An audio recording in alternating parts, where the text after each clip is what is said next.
ಓಂ ಶ್ರೀ ಗುರುಭ್ಯೋ ನಮಃ. ಶ್ರೀಮದ್ ಭಗವದ್ಗೀತಾ 5ನೇ ಅಧ್ಯಾಯ 2ನೆಯ ಶ್ಲೋಕ. ಶ್ರೀ ಭಗವಾನುವಾಚ ಸಂನ್ಯಾಸಃ ಕರ್ಮಯೋಗಶ್ಚ ನಿಶ್ರೇಯಸಕರೌಭೌ ತಯೋಸ್ತು ಕರ್ಮಸನ್ಯಾಸಾತ್ ಕರ್ಮಯೋಗೋ ವಿಶಿಷ್ಯತೆ.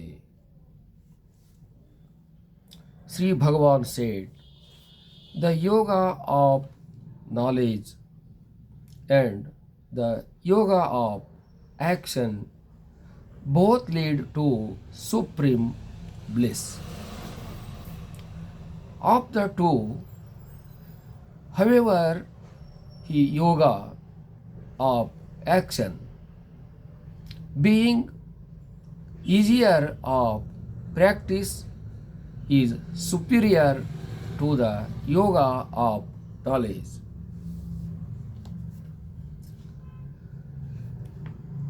ಅರ್ಜುನ ಪ್ರಶ್ನೆ ಮಾಡಿದ್ದ, ಒಂದನ್ನು ನನಗೆ ಹೇಳಿ, ಕರ್ಮಯೋಗವನ್ನಾದರೂ ಹೇಳಿ, ಕರ್ಮ ಸನ್ಯಾಸ ಯೋಗವನ್ನಾದರೂ ಹೇಳಿ ಅಂತ ಕೇಳಿದ್ದ. ಅದಕ್ಕೆ ಉತ್ತರವನ್ನು ಭಗವಂತ ಹೀಗೆ ಕೊಡ್ತಾ ಇದ್ದಾನೆ.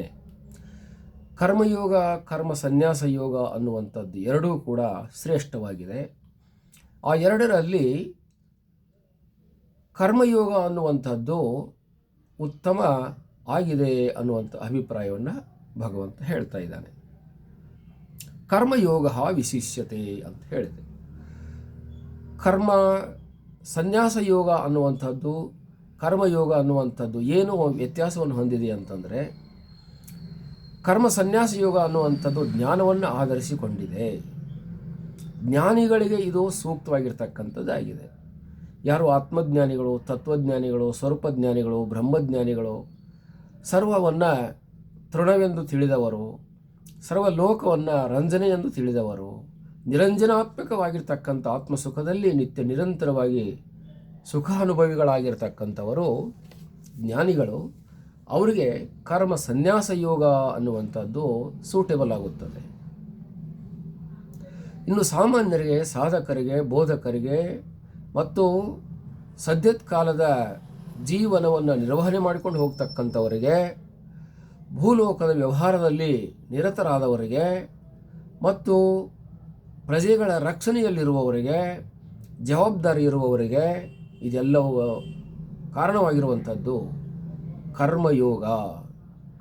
ಕರ್ಮಯೋಗದಿಂದ ಇದನ್ನು ಸಾಧಿಸಲು ಬರುತ್ತದೆ. ಕರ್ಮಯೋಗ ಅನ್ನುವಂಥದ್ದು ಇವರಿಗೆ ಸಹಾಯ ಮಾಡುತ್ತದೆ. ಎರಡೂ ಜನ ಇದ್ದಾರೆ.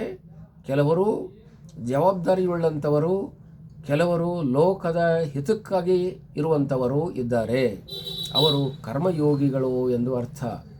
ಇನ್ನು ಕೇವಲ ಆತ್ಮಚಿಂತನೆಯಲ್ಲಿ ಆತ್ಮಸುಖಿಗಳಾಗಿ ಇರುವಂಥವರಿದ್ದಾರೆ. ಅವರು ಕರ್ಮ ಸನ್ಯಾಸ ಯೋಗಿಗಳು ಎಂದು ಹೇಳಲ್ಪಟ್ಟಿದೆ. ಕರ್ಮ ಸನ್ಯಾಸ ಯೋಗ ಅನ್ನುವಂಥದ್ದು ಬಹಳ ದೊಡ್ಡದು, ಬಹಳ ದೊಡ್ಡದು, ಬಹಳ ದೊಡ್ಡದು. ಆದರೆ ಇದು ಎಲ್ಲರಿಗೂ ಕೂಡ ನಿಲುಕಲಾರದಾಗಿರತಕ್ಕಂಥ ವಿಚಾರ. ಇದನ್ನು ಕಶ್ಚಿನ್ಮಾಂ ವೇತ್ತಿ ತತ್ವತಃ ಅಂತ ಹೇಳಲಾಗಿದೆ. ಸಹಸ್ರೇಶು ಕಶ್ಚಿದ್ ಯತತಿ ಸಿದ್ಧಯೇ ಅಂತ ಹೇಳಲಾಗಿದೆ. ಸಾವಿರ ಜನರುಗಳಲ್ಲಿ ಇದನ್ನು ಒಬ್ಬನಿಗೆ ಪಡೆಯಲು ಆಗುತ್ತದೆ. ಇದು ಒಬ್ಬನಿಗೆ ಲಭ್ಯವಾಗುತ್ತದೆ. ಇದರ ಸುಖವನ್ನು ಪಡೆದವನು ಅನುಭವಿಸುತ್ತಾನೆ. ಇದು ಸಾಮಾನ್ಯರಿಗೆ ನಿಲುಕುವಂಥದ್ದಲ್ಲ. ಆದ್ದರಿಂದ ಕರ್ಮ ಸನ್ಯಾಸ ಯೋಗ ಅನ್ನುವಂಥದ್ದು ಎಲ್ಲರಿಗೂ ಲಭ್ಯವಾಗುವಂಥದ್ದು, ಸುಲಭವಾಗಿ ಸಿಗುವಂಥದ್ದು. ಇದು ಯಾರನ್ನು ಕೂಡ ಬಿಟ್ಟುಕೊಡೋದಿಲ್ಲ, ಯಾರನ್ನು ಕೂಡ ತಿರಸ್ಕರಿಸುವುದಿಲ್ಲ, ಯಾರನ್ನು ಕೂಡ ಇದು ಅಲ್ಲಗಳೆಯೋದಿಲ್ಲ. ಹಾಗಾಗಿ ಇದು ಎಲ್ಲರನ್ನು ಕೂಡ ಕರೆದುಕೊಂಡು, ಎಲ್ಲರಲ್ಲಿ ಹೊಂದಿಕೊಂಡು, ಎಲ್ಲರಲ್ಲಿ ಬೆರೆತುಕೊಂಡು, ಎಲ್ಲರಿಗೂ ಲೌಕಿಕ ಸುಖವನ್ನು ನೀಡುತ್ತಾ ಮತ್ತು ಪಾರಮಾರ್ಥಿಕ ಆಧ್ಯಾತ್ಮಿಕ ಸುಖವನ್ನೂ ನೀಡುವಂಥ ಕ್ಷೇತ್ರ ಈ ಕರ್ಮಯೋಗವಾಗಿದೆ. ಆದ್ದರಿಂದ ಕರ್ಮ ಅನ್ನುವಂಥದ್ದು ಬಹಳಷ್ಟು ಜನಪ್ರಿಯವಾಗಿರುವಂಥದ್ದು ಆಗಿರೋದರಿಂದ ಕರ್ಮಯೋಗವು ಆ ಜ್ಞಾನಯೋಗಕ್ಕಿಂತಲೂ ಕೂಡ, ಕರ್ಮ ಸನ್ಯಾಸ ಯೋಗಕ್ಕಿಂತಲೂ ಕೂಡ ಶ್ರೇಷ್ಠವಾಗಿದೆ ಅನ್ನುವಂಥ ಅಭಿಪ್ರಾಯವನ್ನು ಇಲ್ಲಿ ಹೇಳ್ತಾ ಇದೆ.